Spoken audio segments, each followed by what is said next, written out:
So, as the loved one, more specifically a wife, of an amputee, what's the most challenging part for you? What has been the most challenging part for you? Several things. It's hard to kind of pick one to be the most challenging, but I would say in general, it's going to sound very cliche, but just kind of watching you go through it, honestly, that's been the hardest part. When you're watching someone you love try to figure out how to adjust to a new life, that's tough. And I can see, well, I would expect the second amputation was easier. But since it went from a unilateral to a bilateral, was there a difference to you? Or is it just kind of like amputee's amputee? No, at this point, amputee was amputee a little bit. It was a little intimidating, kind of not knowing what recovery time, adjustment time, kind of learning what our new normal would be. That caused a little bit of, I don't want to say stress, because I can't say I felt stress. I knew it would be okay, but it definitely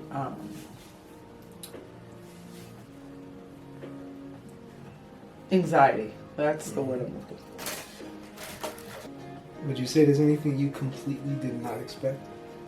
Like caught you off guard, like, oh, I didn't think I'd have to deal with, we'd have to deal with this. Or that, you know what I'm saying, right?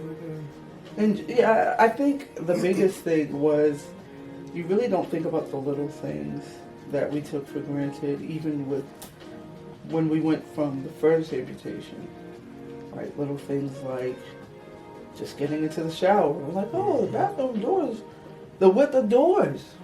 That was a huge deal initially. Yeah. Where it was like, oh, this shouldn't be a problem. The doors should be wide enough, and oftentimes they weren't. This bathroom door, perfect example. Not enough room for a wheelchair to comfortably get in. Can't get in. Well, you have to fold it up to get in. So it's like those going into the kitchen. You know, everything that you don't think about that required getting in the car. I remember the first time we had to practice that. Like, practice getting in the car. What's the big deal? Until we had to do it. And then doing it on our own versus with a physical therapist. Really trying to pay attention to what they were looking at, and, you know, which is why I one of the reasons why I wanted to video some of the things, because they were saying some things as they were walking us through. When you do this, make sure you are doing A, B, C, or D. And so having those recordings kind of gave me like a study guide, I guess. You could look at it as to refer back to when we were on our own. How are we gonna get over this hurdle? Is there anything that's scared you?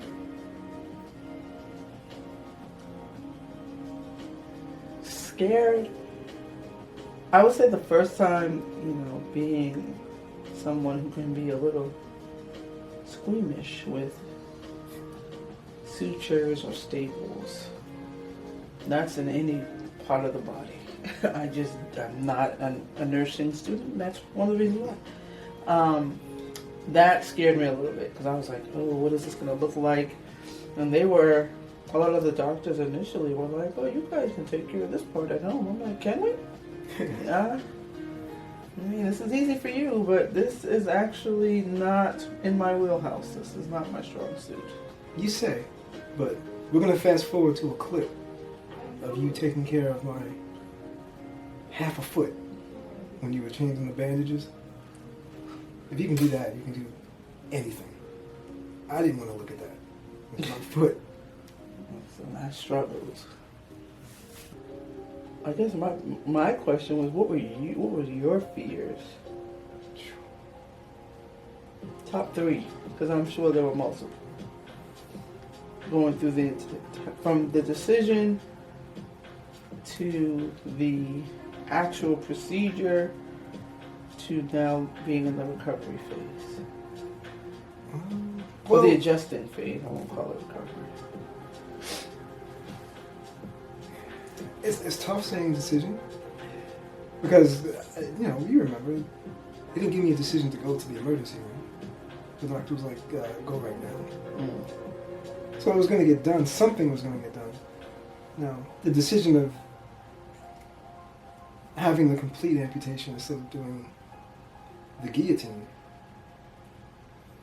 if I'm being honest, that was done out of fear because I didn't want to go through it again. With the infection, having bad circulation and infections, and we saw it with the second one. Mm-hmm. They'll cut it, and it'll seem like it's okay, and then weeks, months later, you have to go back in. They have to go up again, and it was traumatic enough to even have to have it done. I just didn't want it done twice. And since it was already done, now it's just like, well, just do it. Either way, I wasn't going to have my foot anymore. It was going to be half a foot. The way I look at it now, even though it's a prosthetic, I have a whole foot. Mm-hmm. And with nerve sensation, surprisingly, like how I found out yesterday, I can actually feel the foot on the ground.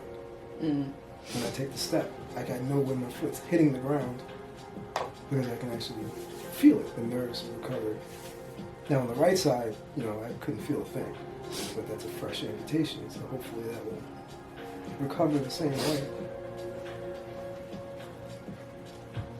But why was I talking about that? We were talking about some of your fears throughout that whole process. The absolute, two of the biggest fears, to be honest, one of them is really shallow. And that is, I didn't want to be the amputee. I didn't want to be that guy that doesn't have a leg. Because, I've always been active. I do stuff. If I want to go play basketball, play basketball. When I want to work out, I work out. Or, do whatever I wanted to do. And I knew, pre-amputation, I personally thought, it'll never be again. Like, it's over. So it was like a death, for me. I was mourning my whole life. Until about 6 months to a year after the amputation, when I started to get a little more active. Well, much more from the beginning, but since I had problems with my right foot and I couldn't put pressure on it after a while, I was relying on my left, the amputated side. And that ended up giving me a little confidence because I'm like, all right, well, this is working out. That was kind of, it gave me confidence because when it came to the bilateral amputation, I was like, it's not a death sentence. I'll be doing it different. But I'll be playing basketball and running and doing all the things I want to do. I'll just be doing it in a different way. So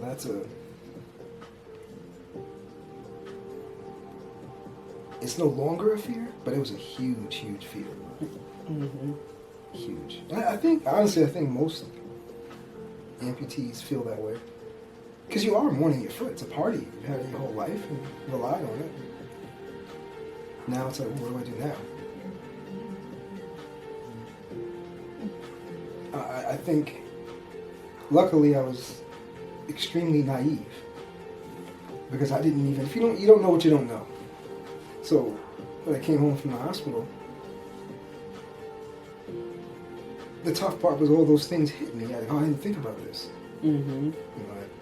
I dropped something across the room. Old days, hop up, go get it, and sit back down. Now, put my liner on, get everything ready, transfer, or get the crutches or it's not an ordeal, but it's way more of an ordeal. Yeah, you don't have the luxury of just doing what you want to do whenever you want to do it, however you want to do it. And that beforehand, that's pretty devastating. But when you start to get used to it, it's just like that's what it is. You know, it's not a. It's an inconvenience at times, but I really don't think about it anymore. And the other one was the feeling of being useless. And again, that's not what's going to happen because I can do everything now, but beforehand I didn't think of it that way. I was in a bad headspace where I wasn't allowing myself to look at it in a better way, you know, be more positive with it and have a better outlook, which is everything. Your mindset is everything. There's definitely a marked difference in just how you feel about a lot of things, I can tell. That whole quality of life. Mm-hmm. I feel like that vision, that term, you know, we heard people say that, oh, when we do this, you'll have a better quality of life. Right. And what I guess the parts I didn't consider is just you not being in pain. Right. You not being cold all the time. You know, the circulation just really slowing down our quality of life in ways that I don't even think we considered until we went through the amputation. Because even with the first one, you know, it was, we didn't want to go out anywhere. You know, the gangrene definitely didn't make it exciting to go anywhere. You know, you were obviously in pain, you were comfortable, you didn't like being in a wheelchair. There were a lot of obstacles that kind of imprisoned us and negatively impacted our quality of life.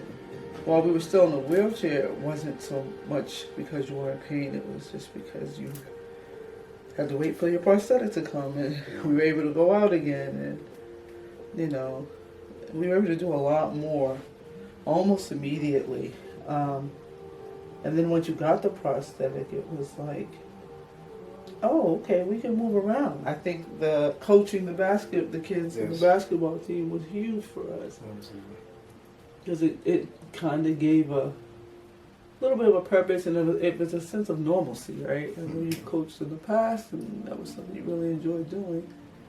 And that kind of fell into our lap. I almost feel like that was a little bit of a divine intervention, because absolutely. I certainly wasn't thinking about coaching. And then to win the championship? First year. Huge. Never doing it before.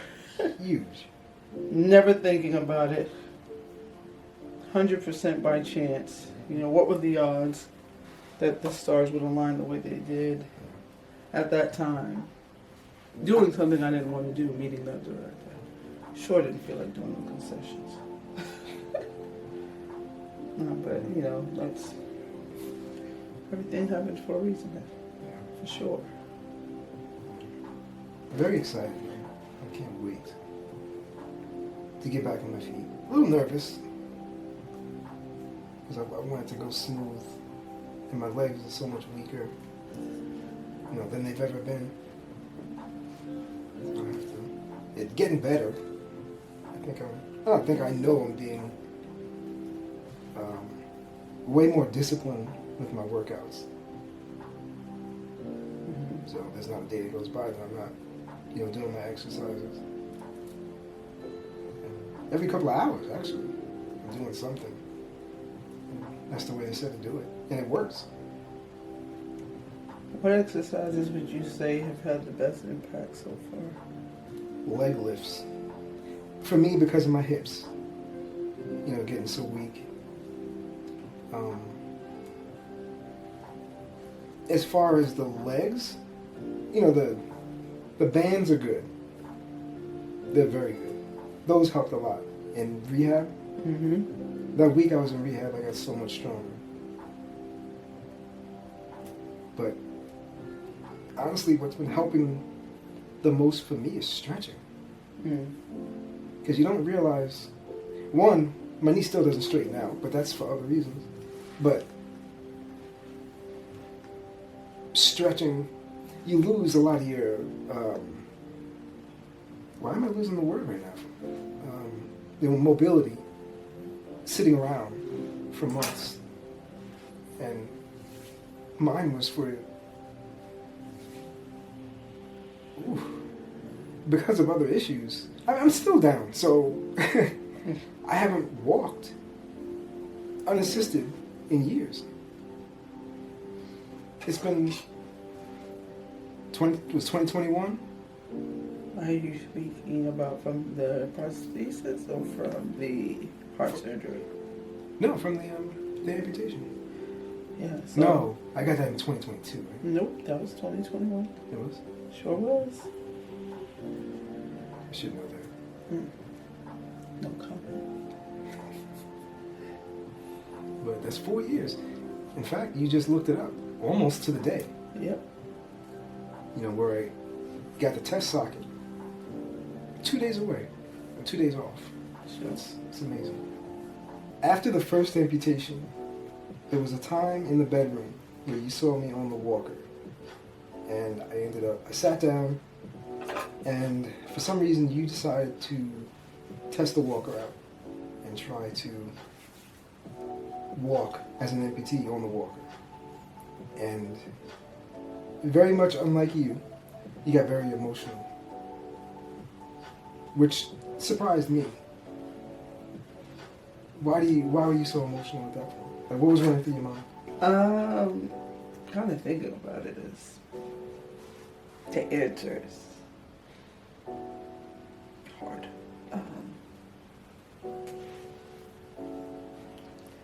I guess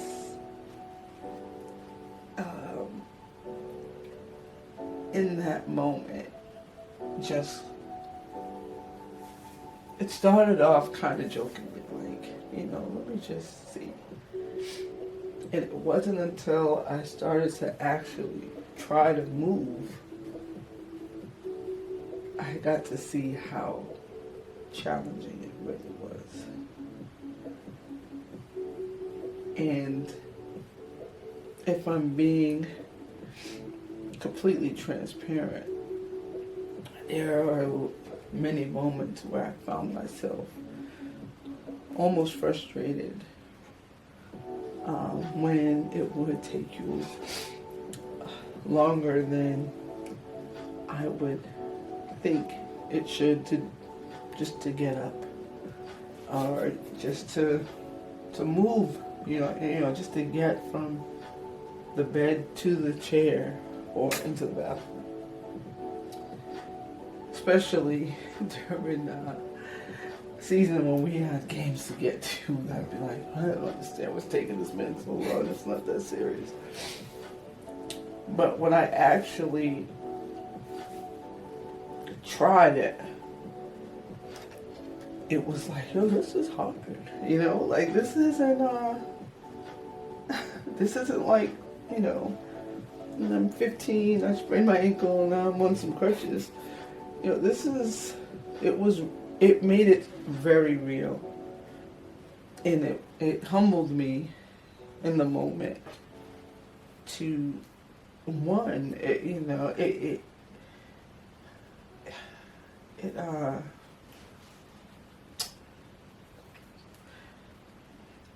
I joke sometimes, and I posted on social media calling you Superman and superhero. And make sure you speak up, right? Make sure you speak up. I'm trying. You're actually getting emotional. And it was it showed me your strength in a whole different way, where it wasn't like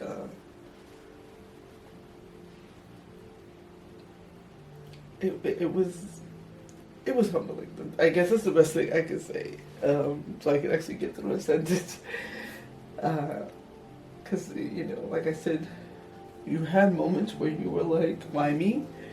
I'm sure, but you never really showed it a lot.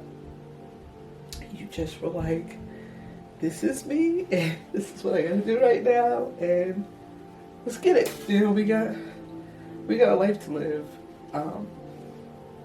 And it was, even for our wedding day, we got married before you even got the prosthetic. And it was, we still pushed through and had the wedding, and, it wasn't, I'm sure it wasn't the walk down the aisle and, carry the bride over the threshold like you see on TV, but it was where we are, and it was us building our new life together in more ways than one. It was in hindsight, it was very symbolic. It was. So yeah.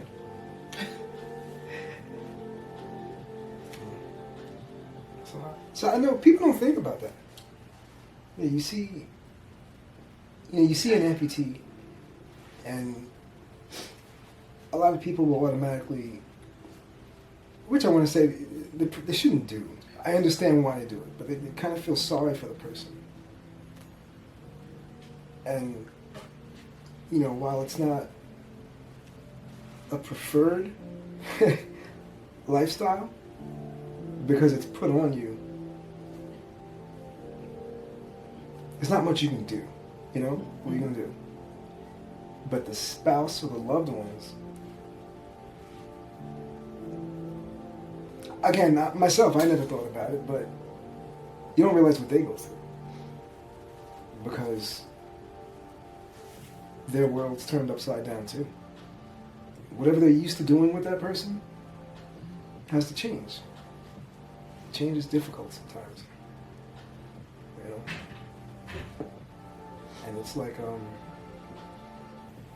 somehow, I think that needs to get out there to support the family, the caretakers, caregivers. Not the nurses, but family that's taken care of, or helping.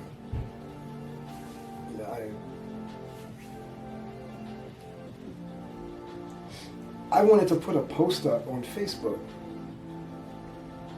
because with all this that's going on, the heart surgery, and by the way, let me just pause there real quick. It was actually 4 amputations, because I got my left leg amputated twice and my right leg amputated twice. It's a lot. And there was a lot I just couldn't do. So while that, there's some pain and it sucks, to be perfectly honest,